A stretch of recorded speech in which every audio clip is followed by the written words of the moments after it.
Mesdames, Messieurs, bonjour et bienvenue dans cette édition. Voici les titres. Du 16 au 17 avril 2021, des théologiens et laïcs africains vont se retrouver à l'Institut catholique missionnaire d'Abidjan, ICMA, pour un colloque international sur la sorcellerie en Afrique. Quel chemin de libération? Et puis la Côte d'Ivoire est désormais le 4e producteur mondial de caoutchouc. Premier producteur africain, le pays a produit en 2020 près d'1 million de tonnes de caoutchouc naturel, soit 80% du latex du continent.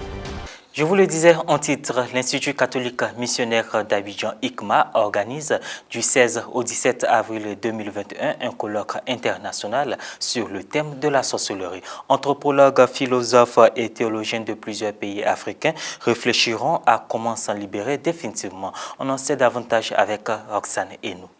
Sorcellerie en Afrique, quel chemin de libération?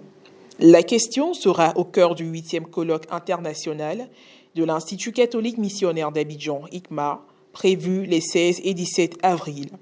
11 prêtres et laïcs africains aborderont entre autres la gestion de la sorcellerie par les sociétés traditionnelles africaines, comment vaincre la peur de la sorcellerie en Afrique, l'histoire des prières de délivrance et d'exorcisme dans l'Église et les normes catholiques concernant la prière de délivrance et d'exorcisme. Il y a 2 ans, cet institut de formation des religieux avait organisé un premier colloque international sur le thème « La foi chrétienne face à la sorcellerie, quelle perspective théologique et pastorale pour l'Église et les sociétés africaines ». Ce premier colloque a permis de scruter les différentes problématiques relatives à la sorcellerie et les possibles solutions, assure le père Paul Zikpi, directeur de la recherche et des publications de l'ICMA. Pour les responsables de l'ICMA, il est important d'étudier sérieusement ces questions dans un cadre académique et interdisciplinaire ouvert à un large public, spécialement dans le contexte africain, miné souvent par des confusions de toutes sortes. Car, estime le père Zikpi, si la science n'élucide pas suffisamment les différentes problématiques sociales, la pratique pastorale et les diverses orientations sociopolitiques, économiques et culturelles en souffriront largement. Aujourd'hui, en Côte d'Ivoire, comme dans plusieurs pays d'Afrique, la sorcellerie a une forte audience et est à tort ou à raison montrée du doigt comme la cause majeure de problèmes de santé, de célibat, de pauvreté, des difficultés de procréation, des décès, des infortunes et des dislocations familiales. Les présumés responsables de ces malheurs sont quant à eux de tous les âges. Pour les victimes aussi bien que pour les sorciers présumés, le recours à la prière de délivrance et d'exorcisme pour les libérer est l'enjeu de nombreuses campagnes d'évangélisation, qui malheureusement débouchent sur des abus. Le père Boniface Kwasi, professeur de théologie et de philosophie, nous donne les raisons de la convocation du Concile Vatican II et les grands points qu'on pourrait retenir de ce concile œcuménique afin de promouvoir le développement de la foi catholique, d'assurer le renouveau moral de la vie chrétienne et d'adapter l'Église aux besoins du temps présent. Quand on parle du Concile Vatican II, c'est important dans l'Église. Pourquoi? Le Concile Vatican II a été convoqué par le pape Jean XXIII et le concile a débuté le 11 octobre 1962 et a pris fin le 8 décembre 1965. Vous allez me demander, vous allez me dire, mais pourquoi tant d'années et tant de discours? Parce que l'Église a besoin de faire son renouvellement. Donc l'Église avait besoin de s'adapter aussi, la compréhension du discours avait besoin de s'adapter au temps. Et ce temps, il était important que le pape Jean XXIII convoque cette réunion. Elle a eu lieu, cette assemblée, elle a eu lieu à l'intérieur de la basilique Saint-Pierre. Et c'était très important, le temps de réflexion de ce concile nous a permis d'avoir plusieurs constitutions, plusieurs décrets et plusieurs déclarations. Parmi les constitutions, les 4 que nous retenons, il y a Dei Verbum, Lumen Gentium, Gaudium Spes et Sacrosanctus Concilium que nous connaissons.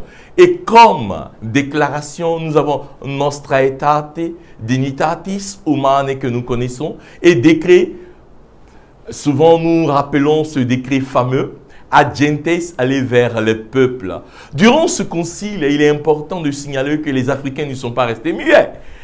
À ce concile, on peut se rappeler le visage du cardinal Maloula, qui était à cette époque-là évêque de Léopoldville, qui fut nommé membre de la commission liturgique préparatoire de ce concile-là. L'apport de ce concile, vous voyez, différents éléments ont permis de comprendre que ce concile a apporté beaucoup de renouveau dans l'Église. Quand nous avons des assemblées synodales ici, nous avons des conférences ici, quand nous avons des assemblées plénières qui sont convoquées, quand même on voit la question des JMJ, c'est toujours le concile appliqué sous différentes formes, différents formats pour continuer la réflexion. Parlant d'un sujet de l'inculturation, on peut parler de la question de l'Eucharistie dans nos cultures africaines, la question de la communion, comment célébrer nos ancêtres, comment comprendre même ce qu'on dit être frère de sang dans le Christ, comment dire que nous sommes tous d'un même Père, tutti fratelli ensemble, alors que nous savons que chacun d'entre nous a son père, a sa mère. Aujourd'hui, le concile nous ouvre toujours cette voie de compréhension plus approfondie. Économie à présent, la filière évéicole en Côte d'Ivoire, leader en Afrique, a produit en 2020 près de 1 million de tonnes de caoutchouc naturel, soit 80% du latex du continent, et pointe désormais au 4e rang mondial. Les détails avec Roséline Mobio.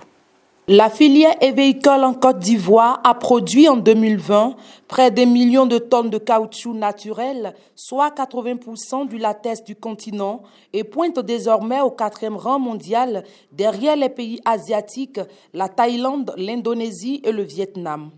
La PROMAC, l'association des professionnels du caoutchouc naturel, l'organe en charge de la filière, vise la transformation industrielle pour la fabrication des gants chirurgicaux et de préservatifs pour répondre à la demande nationale et régionale. Depuis 2020, la production ivoirienne a été exportée vers les marchés asiatiques, car les marchés européens et américains avaient tourné le dos à la production ivoirienne. De 170 000 tonnes en 2005, la production ivoirienne d'EVA, première en Afrique, n'a cessé de croître, passant de 602 000 tonnes en 2018 à 783 000 en 2019, à 950 000 tonnes en 2020, pour pointer à la 4e position mondiale contre 7e auparavant, selon les chiffres de la PROMAC qui chapeaute la filière. Pour éviter cette dépendance de l'extérieur, la PROMAC compte travailler à la labellisation du caoutchouc ivoirien.